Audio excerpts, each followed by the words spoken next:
그러니까 우리는 하나님의 가족입니다. 네, 네, 감사합니다. 내 부모를 즐겁게 하라라는 제목으로 말씀을 전하겠습니다. 최근에 한류스타 이광기 씨가 출연한 말 한마디가 효도라는 그 광고가 참 인상적이었습니다. 여러분들도 아마 보신 분들이 꽤 많을 겁니다. 이런 멘트입니다.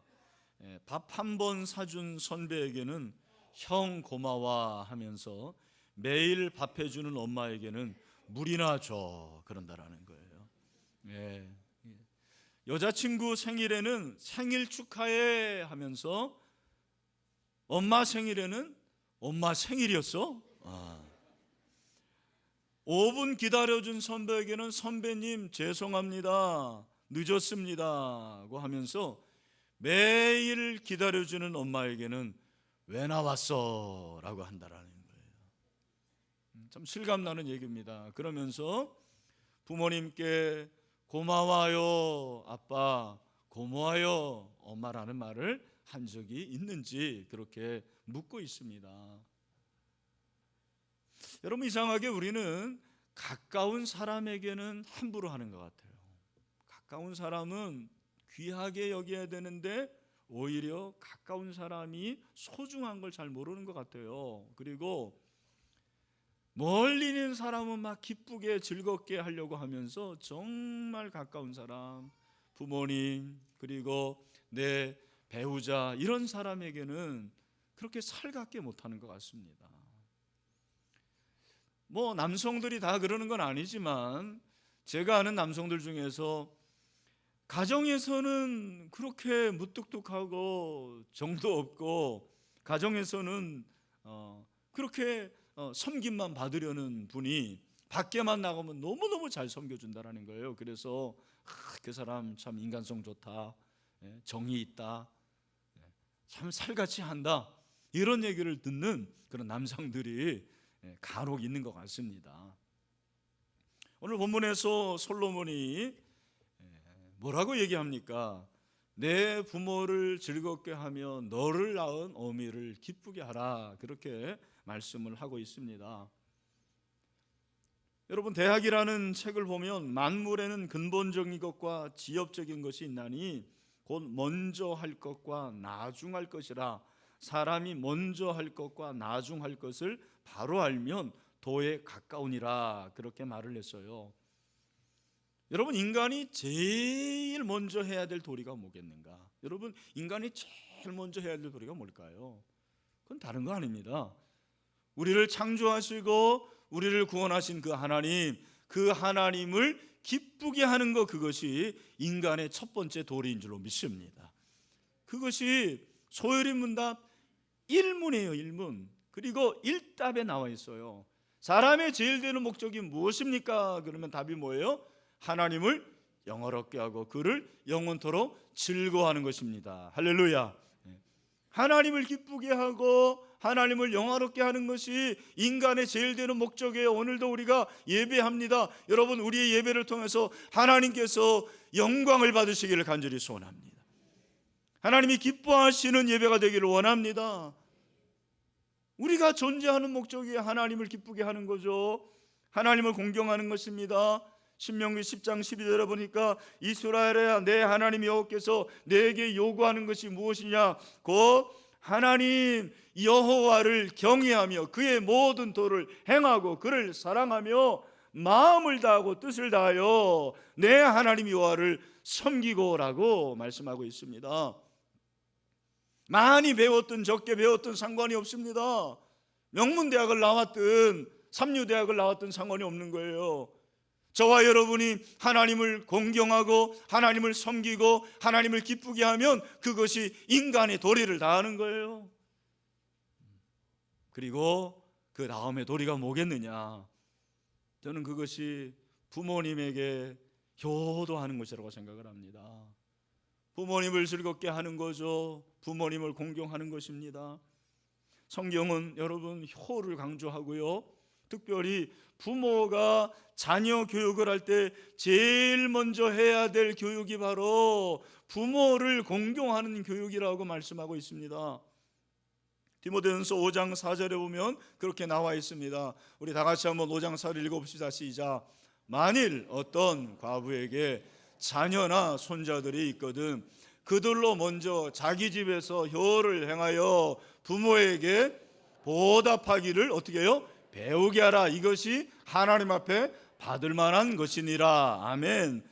여러분, 부모가 자녀에게 제일 먼저 해야 될 교육은 영어 교육이 아닙니다. 조기 영어 교육 필요하죠. 그러나 그것이 첫 번째가 아니에요. 부모가 자녀에게 교육할 것이 한글 교육 필요하죠. 그러나 그것이 아니에요. 피아노를 교육하는 거 그것도 좋지만 제일 먼저 해야 될 교육이 뭐겠습니까? 너는 부모를 공경해야 된다. 그것이 첫 번째 교육이라고 성경은 말씀하고 있어요. 여러분, 기독교는 불효의 종교가 아니에요. 오해하지 마십시오. 부모 공경을 얼마나 강조하는지 모릅니다. 심지어는 십계명에서 그걸 말씀하죠. 1계명에서 10계명이 여러분이 아는 대로 두 가지로 나눕니다. 하나님에 관한 관계가 있고 인간의 관계가 있습니다. 인간과의 관계에서 첫 번째 계명이 5계명입니다. 그 5계명이 무엇입니까? 출애굽기 20장 12절 말씀에서 우리 다 같이 시작. 내 부모를 공경하라. 그리하면 내 하나님 여호와가 내게 준 땅에서 내 생명이 길리라. 아멘. 여러분 믿으십니까? 그렇게 되시기를 축원합니다. 여러분, 효가 이렇게 중요함에도 불구하고 우리가 효도를 잘 합니까? 예수 믿는 사람이 더 효도해야 되는 거 아닙니까? 제가 목회를 하면서 간혹 그런 분들을 봅니다. 정말 신앙생활 열심히 해요. 기도도 열심히 하고 그리고 전도도 열심히 하고 제자 훈련도 받고, 그런데 부모님을 공경하는 게 약한 거예요. 이게 참 우리의 문제인 것 같습니다. 나를 낳아준 부모님, 그 부모님은 하나님 아버지가 권위를 주신 하나님의 정권대사라고 볼 수 있거든요. 부모를 순종하는 것은 사실은 하나님께 순종하는 거죠. 그 순종이 주 안에서 순종하는 것이지만 부모의 권위에 순종해야 되는 거예요. 또 우리가 결혼을 하면 나를 낳아준 부모뿐만 아니라 내 아내를 낳아주고 키워준 그 부모님 누구예요? 우리 장인 장모죠. 내 남편을 낳아주고 키워준 부모님 뭐예요? 시아버지, 시어머니를 공경해야 되는 거예요. 근데 우리나라는 이 고부관계가 굉장히 심해서 우리 자매들 여기 많이 있습니다만 하여튼 시자만 들어가면 머리가 아프다라는 거예요. 너무너무 아프고, 그래서 예수를 잘 믿는데 시만 들어가면 싫어해요. 심지어는 시편도 너무 싫다 뭐 그런 분들도, 오죽하면 시편도 싫다고 하겠습니까? 저는 남성이기 때문에 그 마음을 공감을 못할 것 같아요. 이해를 잘 못해요. 그러나 여러분, 성경을 보면 제가 룻을 한번 생각해 보세요. 룻이 시어머니 나오미를 끝까지 따르지 않습니까? 공경합니다. 시어머니 나오미가 그렇게 뭐 잘해줬겠습니까? 이방 땅에서 겨우 살았죠. 그럼에도 불구하고 나오미가 너 네 고향으로 가라 그랬을 때 뭐라 그럽니까? 룻이 이르되 내게 어머니를 떠나면 어머니를 따르지 말고 돌아가라 강권하지 마옵소서. 어머니께서 가시는 곳에 나도 가고 어머니께서 머무시는 곳에서 나도 머물겠나이다. 어머니의 백성이 나의 백성이 되고 어머니의 하나님이 나의 하나님이 되시리니. 아멘. 그 시어머니를 끝까지 따릅니다. 룻이 그 효도를 통해서 하나님이 받으시고 보아스를 만나게 하시고 예수님의 그 족보에 오르게 되는 그런 놀라운 특권을 얻지 않습니까? 문제는 이제 우리 남편들에게 있는 거예요. 남성들이 아내에게는 시부모를 공경해라, 시부모에게 잘해라 그러면서 정작 자신은 뭐예요? 처가댁에 전혀 관심이 없는 거예요.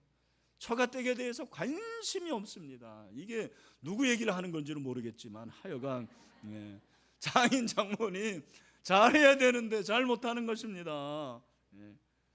여러분, 우리가 부모님을 즐겁게 하고 부모님을 모시는 것이 얼마나 중요한지 몰라요. 사실은 그것이 하나님을 사랑하는 것이라고 그랬어요. 하나님을 사랑하는 것. 요한일서 4장 20절에 보니까 뭐라고 그랬습니까? 우리 다 같이 한번 읽어보겠습니다. 요한일서 4장 20절 크게 시작. 누구든지 하나님을 사랑하노라 하고 그 형제를 미워하면 뭐하는 자요? 거짓말하는 자니. 그 다음에 뭐라고 했습니까? 보는 바 그 형제를 사랑하지 아니하는 자는 보지 못하는 바 하나님을 사랑할 수 있느니라 없느니라. 여러분이 보이는 그 아버지, 보이는 어머니, 보이는 장인 장모, 보이는 그 시아버지 시어머니를 사랑하지 않으면 하나님을 사랑하는 것이 그것이 속이는 것이라고 그랬어요. 그럴 수 없다고 그랬어요. 아멘 하시는 분이 한 분도 없으시잖아요. 아멘인 줄로 믿습니다. 여러분, 그렇다면 왜 우리가 부모를 즐겁게 해야 될까? 저는 두 가지 이유를 생각해 보습니다. 첫 번째, 부모를 즐겁게 해야 될 첫 번째 이유는 부모가 생명의 뿌리이기 때문입니다. 한번 따라합시다. 부모는 생명의 뿌리다. 여러분, 생명의 뿌리라는 것은 열매의 근본이에요. 그 열매가 존재하는 것은 뭐가 있기 때문입니까? 뿌리가 있기 때문에. 뿌리가 없으면 열매가 존재할 수가 없는 거예요. 여러분, 저를 예를 들어서 죄송합니다만 이건희 목사가 이 자리에 있어서 이렇게 설교할 수 있는 것, 첫 번째는 누구의 은혜입니까? 하나님의 은혜인 줄로 믿습니다. 사도 바울이 말하는 것처럼 내게 하나님의 은혜가 족하다 그랬습니다. 그런데 하나님이 내게 주신 은혜일 뿐만 아니라 뿌리를 추적해 보면 저의 뿌리는 이상전 장로예요. 저희 아버님 이름입니다. 우선자 권사예요. 그것이 뿌리예요. 그분이 뿌리예요. 그분이 없었더라면 오늘 제가 여기 있을 수가 없는 거죠. 제가 어떻게 숨을 쉬고 이렇게 목사가 되어서 여러분에게 설교를 할 수가 있겠습니까? 제가 제 혼자 큰 게 아니에요. 제가 무슨 단세포 동물처럼 스스로 생식을 해가지고 한 게 아니죠. 우리 부모님이 뿌리가 있기 때문에 오늘 제가 여기에 존재할 수 있는 것입니다. 할렐루야. 유치부 아이들이 찬양을 하는데 이런 찬양이 있습니다. 혹시 들어보셨는지 모르겠는데 제가 한번 해볼게요. 포도밭에 포도가 땡글 땡글 잘도 열렸네. 자기 혼자 컸을까? 네, 이렇게 센스가 없는 사람들이 많아요. 자, 제가 하면 여러분들이 같이 하셔요. 자, 자기 혼자 컸을까? 정말 혼자 컸을까? 다 같이 위에 계신 하나님이 키워주셨죠. 아멘. 여러분, 이게 유치부 애들이 부르는 찬양이지만 제가 최근에 이렇게 생각해 보니까 이게 메시지가 있는 찬양이더라고요. 포도 열매 하나도 자기가 큰 게 아니에요. 여러분, 여기 카네이션이 이렇게 이쁜데 이 꽃이 자기가 어떻게 자기가 스스로 있을 수가 있겠습니까? 여러분, 하나님이 창조하시고 하나님이 키워주셨기 때문에 여기에 있습니다. 저도 마찬가지죠. 여러분도 마찬가지죠. 여러분이 오늘 이렇게 장성하고 오늘 이 자리에서 예배할 수 있는 것, 여기서 하나님을 만날 수 있는 것은 생명의 뿌리 부모님이 있기 때문인 줄로 믿습니다.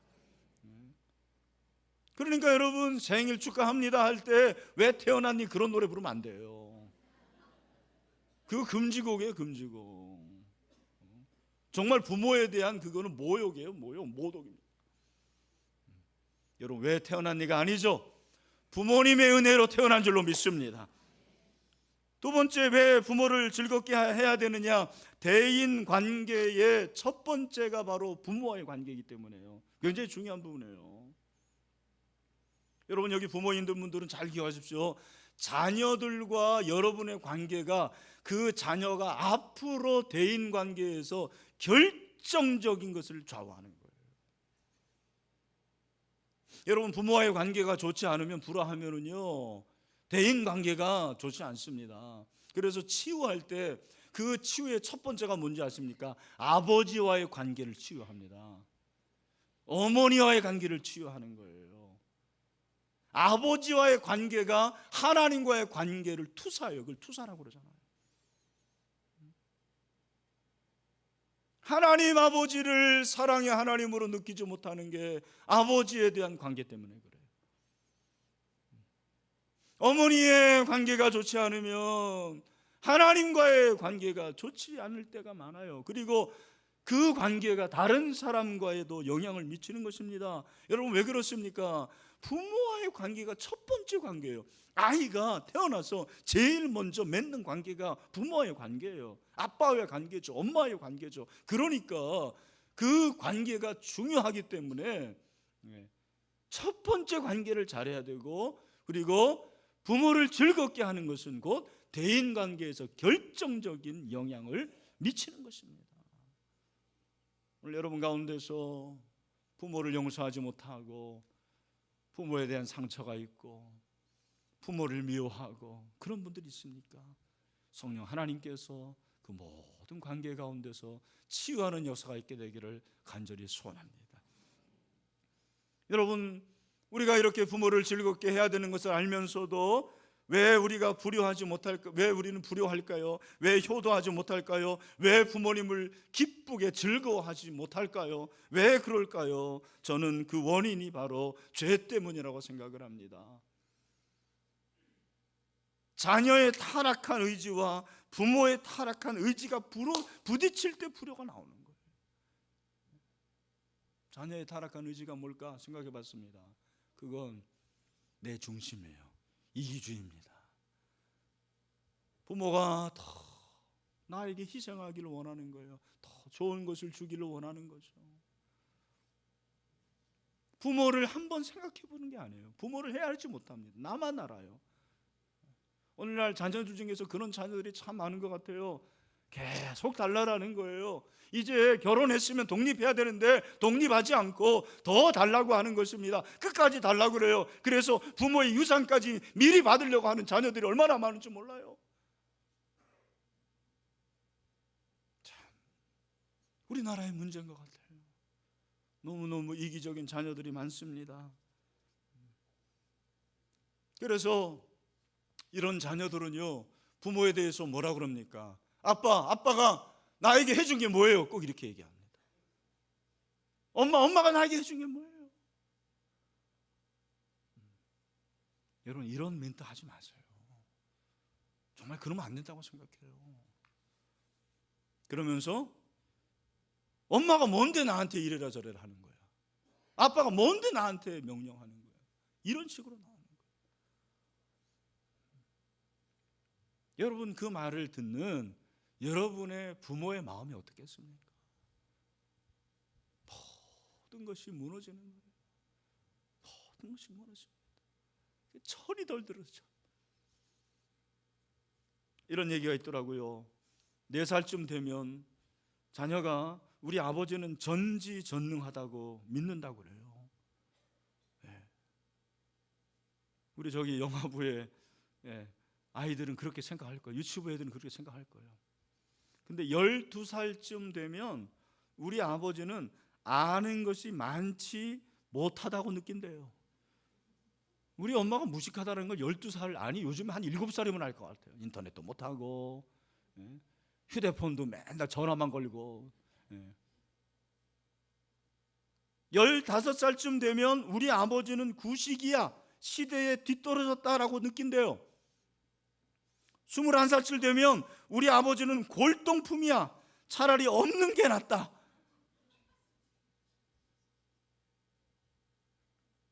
27살쯤 되면 그런데 아버지가 제법 아시는 것도 있고 판단이 옳을 때도 있다고 가끔은 느낀대요. 철이 들기 시작하는 거예요. 32살쯤 되면 자신의 인생의 문제를 아버지와 의논하고 싶다고 말한대요. 시운이 되면 50세가 되면 내 아버지는 참 훌륭했다고 말합니다. 60이 넘어서면 내 아버지는 인생의 미래를 모두 알고 계셨다. 그리고 나는 아버지만 못하다고 느끼게 된대요. 근데 문제는 그때 아버지는 이 세상에 계시지 않아요. 이게 현실이에요. 금주에도 제가 제 아내와 부모님 댁을 방문해서 선물도 드리고 금일봉도 드리고 요리도 해드리고 제가 하진 않았습니다만, 그런데 요즘에 부모님을 보면 어떤 생각이 드냐면 내가 이분들을 얼마나 더 볼 수 있을까라는 생각이 드는 거예요. 내가 얼마나 이분들을 더 보실 수가 있을까, 그런 생각이 들어요. 더 찾아뵙고 더 자주 연락하고 더 잘해드려야겠다는 그런 생각이 들어요. 근데 잘 못하죠. 여러분, 우리가 어떻게 부모님을 즐겁게 할 수가 있을까? 오늘 본문을 보십시오. 우리가 25절을 읽었지만 24, 25, 26절이 사실은 같이 나옵니다. 여기 보면 즐겁게 한다라는 말이 계속 나와요. 즐겁게 한다, 즐겁게 한다, 기쁘게 한다. 근데 원어적으로 보면 이 즐겁게 한다라는 말은 그 어원이 길이에요, 길. 이게 무슨 말이냐? 여러분, 26절에 내 마음을 내게 주며 그랬는데 이 마음도 지혜의 가르침에 나뉘지 않는 온전한 마음이라고 그랬어요. 그러니까 히브리적 사고에서 부모님을 즐겁게 하는 것이 뭐냐? 부모님을 즐겁게 하는 게 그냥 뭐 돈 많이 드리고 맛있는 거 사드리고 좋은 여행지 보내고 그게 아니라는 거예요. 물론 그것도 부모님을 즐겁게 하는 거지만 히브리적 사고에서 부모님을 기쁘게 하는 게 뭐냐? 부모가 가졌던 인생의 방법, 인생의 길을 자녀도 갖기를 원하는 거예요. 다시 말해서 아들의 생활 방식이 부모의 생활 방식을 따라야 된다는 거죠. 이 생활 방식은 그냥 생활을 말하는 것이 아니고 신앙을 말하는 거예요. 하나님을 섬기고 하나님을 공경하는데 너도 나처럼 되기를 원한다. 그래서 부모들이 언제 제일 기쁘냐면 아들이 딸이 하나님을 잘 섬기면, 하나님을 예배하면 그때 즐거운 거예요. 믿음으로 살면 그게 즐거운 거예요.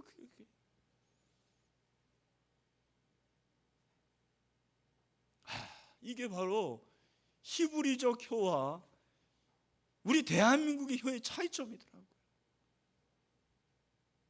우리는 그냥 부모님을 잘해드리는 게 효라고 생각해요.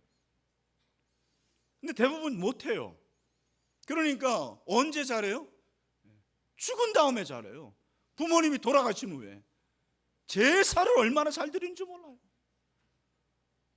부모님 살아계실 때는 1년에 몇 번 찾아가지도 않던 사람들이 제사는 막 21번 드리고 막 그렇습니다. 이게 말이 되는 얘기예요. 여러분, 역사적으로 보면 이 제사는 한국의 풍속이 아닙니다. 중국에서 나왔습니다. 역사적으로 보면 제사는 유교에서, 특히 중국에서 나온 거예요. 중국의 은나라의 조갑이란 왕이 정치적인 목적으로 자기 조상을 신처럼 숭상한 거예요. 여러분, 이 전통이 우리나라로 들어왔는데 역사적으로 보면 고려 시대까지도 조상 제사가 별로 없었어요. 그러다가 태조 이성계가 완전히 불교를 배척하잖아요. 그리고 조선이 건국되면서 유교를 받아들이게 되는 것입니다. 유교를 조선의 종교로 만들면서 주자가 강조한 조상의 제사를 장려하기 시작했습니다. 그래서 세종 때에는 이 제사가 얼마나 많이 퍼져 있는지 몰라요. 서민들에게 집집마다 가묘가 있었고 집안에 사당이 있었고 방 앞에다 신주를 모시고 거기에다가 절을 했다라는 그런 기록도 있습니다. 여러분, 어떤 사람들은 그렇게 말합니다. 제사를 드리지 않는 것은 쌍놈이나 하는 일이다. 여기에 대해서 손봉호 교수가 이런 얘기를 했더라고요. 우리나라에서 제사 안 지내는 놈은 쌍놈이란 말은 양반은 되놈, 곧 중국놈이란 말과 같은 것이라 그랬어요. 일리가 있는 얘기 아닙니까? 여러분, 조상의 제사를 드리는 것이 우리나라 고유의 미풍양속이 아니에요. 중국에서 넘어온 거예요. 그러니까 이것은 사실은 엄밀히 말하면 우상숭배라는 것입니다. 여러분, 우리가 정말 부모님을 즐겁게 하고 부모님을 기쁘게 하려면 죽은 후가 아닙니다. 살아계실 때 그 부모님을 즐겁게 하고 부모님을 기쁘게 하고 부모님께 효도해야 될 줄로 믿습니다. 여러분, 그렇게 하시기를 축원합니다. 죽은 다음이 아니에요. 돌아가신 다음이 아닙니다. 여러분, 돌아가신 다음에는 어떻게 해야 돼요? 돌아가신 다음에는 꼭 추모 예배를 드리세요. 제사 드리지 마세요. 제가 오늘 시간이 없기 때문에 제사에 대해서 다 얘기할 수 없지만 여러분, 제사는 분명히 영적인 차원입니다. 여러분, 제사 드리는 그런 데 가보세요. 냄새가 벌써 이상해요. 저는 그걸 느낍니다. 그 신기한 아주 안 좋은 냄새가 나요. 여러분, 추모 예배와 제사는 달라요. 제사는 뭐예요? 사람에게 드리는 거예요. 그러나 추모 예배는 누구에게 드리는 겁니까? 하나님에게 드리는 거죠. 추모 예배는 무엇입니까? 우리의 부모님이 잘했던 것을 기억하는 거예요. 여러분, 우리의 부모가 다 완벽한 사람이니까 그렇지 않죠. 장점도 있지만 단점도 많지 않습니까? 그 중에서 장점을 기억하는 거예요. 아, 우리 아버님 참 마음이 넓으셨는데, 우리 아버님 참 새벽기도 잘하셨는데, 우리 어머니 구제 잘하셨는데, 우리 어머니 얼마나 말씀을 잘 읽었는데, 그런 걸 생각하는 거예요.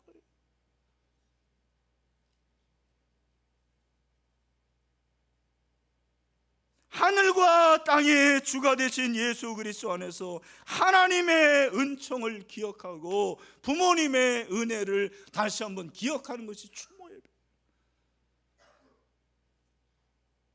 여러분 가운데서 조상 제사를 드리고 있는 분들이 있을 거예요. 저는 그 고충을 잘 압니다. 그런데 여러분, 조상 제사를 당장 다 그렇게 폐지하는 것은 쉽지 않아요. 그런데 하나님께서 여러분에게 지혜를 주시고 여러분 기도하면 피할 길을 주실 줄로 믿습니다. 그렇게 주시기를 주님의 이름으로 축원합니다. 그리고 부모님에게 마음을 드리는 것이 부모님을 즐겁게 하는 거예요. 여러분, 오늘 본문을 보십시오. 다시 26절에 보니까 내 아들아 내 마음을 내게 주며 그랬어요. 이 마음이 다른 말로 관심이에요. 이것은 주의입니다. 내 주의, 여러분의 관심, 주의, 그건 사랑이에요. 잘 보십시오. 여러분의 자녀들에게 얼마나 주의합니까? 얘가 위험한 데는 가지 않을까? 얘가 또 잘할까? 뭘 좋아하나? 뭘 잘 먹나? 얘 취향은 무엇인가? 얼마나 관심을 가져요. 그러나 우리 부모님에 대해서 주의를 갖는 사람이 얼마나 됩니까? 그렇게 마음을 갖는 사람이 얼마나 돼요? 여러분, 오늘 한번 여러분의 부모님은 한번 주의 있게 생각해 보세요. 우리 아빠가 뭘 좋아하시나? 우리 엄마는 언제 제일 기뻐하시나? 우리 엄마의 취향은 무엇인가? 그리고 그 부모님을 자꾸 만나세요. 여러분, 만남이 얼마나 중요한지 몰라요. 하나님께서 만남을 통해서 일하시는 거죠. 자식이 어렸을 때는 부모가 자식을 없습니다. 그렇죠. 부모가 자식을 없는 거예요. 참, 이 자식이 얼마나 소중한지 몰라요. 그런데 자식이 이제 장성하면 그 자식이 이제는 부모를 얻는 거예요. 그래서 한자의 효자가 그거래잖아요. 네? 늙을 노자에서 아들 자자로 바뀐 거예요. 그게 뭡니까? 부모를 없는다는, 늙은 부모를 내가 없는 거죠. 없는 것이 무엇입니까? 없는 것은 부모를 공양하는 거죠. 부모를 공급해 드리는 거죠. 물질을 공급하는 거죠. 용돈을 드리고 필요하면 말상대가 되어 드리고, 그리고 건강을 잃으면 같이 부축해 드리고, 그것이 바로 부모를 얻는 거예요. 사실 이게 쉽지 않습니다. 왜냐하면 여러분도 사실은 100세 시대를 살아야 되고, 노후가 책임이 없어요. 노후가 보장되지 않잖아요. 그런 이 시대에서 우리의 부모님까지 내가 없는다라는 것이 정말 어려운 일이에요. 그래서 여러분, 부모 관계는 점점 어려워질 겁니다. 어쩌면 여러분들은 여러분의 자녀들, 저도 마찬가지입니다. 우리 자녀들에게 그렇게 부모 공경을 기대해서는 안 된다고 생각해요. 그러나 여러분, 우리가 모범을 보이면 우리의 자녀들도 아름다운 부모 공경의 선순환이 이루어지게 될 줄로 믿습니다. 저는 그렇게 믿습니다. 마지막으로 여러분, 우리가 부모를 얻는다고 그랬을 때 정말 필요한 것이 무엇이냐면, 부모님 중에 아직 예수님을 믿지 않는 분이 있다면 꼭 예수님을 영접하도록 하시기를 바랍니다. 너무 시간이 늦으면 안 돼요. 그렇게 돌아가시면 지옥 가면 어떡합니까? 꼭 우리 교육자들에게 얘기하고 전도 폭발팀에 얘기해서 더 늦기 전에, 더 연로하시기 전에 복음을 전해받고 예수 믿고 구원 얻는 그런 놀라운 역사가 있게 되기를 간절히 소원합니다. 우리 영상을 한번 보려고 하는데, 영상을 같이 보도록 하겠습니다.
충선이 아빠 김용봉, 난 신왕철 아빠 신현기. 이영근입니다. 큰아들이. 저 영우 아버지 되는 사람입니다. 조유섭 아빠, 진영이 아빠. 성함은 김성복. 생각나지요. 그 아들, 딸만 낳다가 아들 가졌는데 이번에도 딸이 못 갈까 했는데 네 엄마, 아빠, 동생한테 신경 써주고 이만고. 부모로서 이렇게 뭔가를 충분하게 해줘야 되는데 그런 것도 못 해주고 그래서 참 마음이 아픕니다.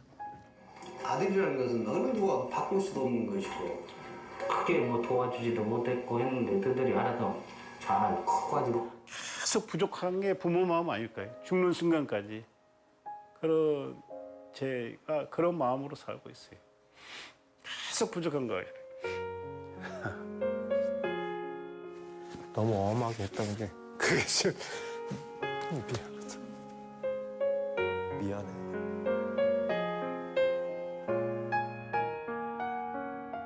항상 내가 부족하고 항상 미안해요. 걔한테는. 미안하다 참. 모든 것이 부족하고 못 가르치고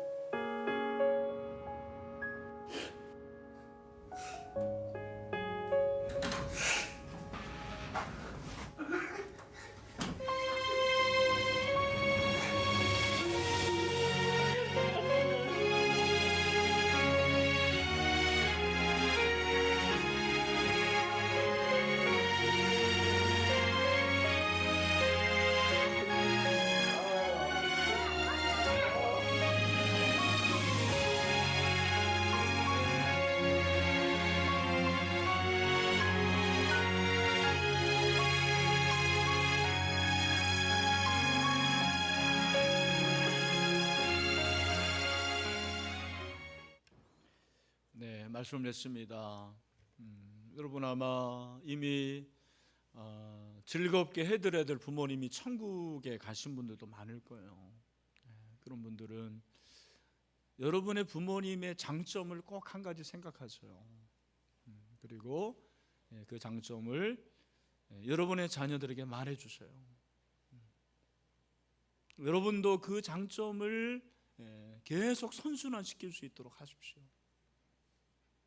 여러분, 부모님을 즐겁게 할 수 있는 대상이 있다라는 것은 큰 축복입니다. 그러나 그날이 그렇게 길지는 않을 거예요. 그래서 우리는 하나님을 기쁘시게 할 뿐만 아니라 부모를 기쁘게 해야 돼요. 그것이 인간의 도리입니다. 부모님을 기쁘게 즐겁게 하는 것이 그리스도인의 사명이라고 생각을 합니다. 이 시간에 다 같이 한번 기도하겠습니다. 우리 부모님 위해서 한번 기도합시다. 살아계신 분들 있으면 축복하십시오. 축복하십시오. 혹시 돌아가신 분이 있으면 더 이상 기도는 못합니다. 그러나 그분을 생각하세요. 그리고 하나님, 저도 제 아버지처럼 그렇게 닮고 싶습니다. 어머니처럼 닮고 싶습니다. 그렇게 기도합시다. 그래서 신앙의 선순환이 이루어질 수 있도록 내 아버지와 어머니를 공경하라. 이것은 약속이 있는 첫 계명이니 이로써 내가 잘되고 땅에서 장수하리라. 그럴 때 하나님 복을 주시는 거예요. 그런 새로운 부자의 관계, 새로운 사랑의 관계가 회복이 되는 이 시간이 되기를 원합니다. 다 같이 한 목소리 기도하도록 하겠습니다.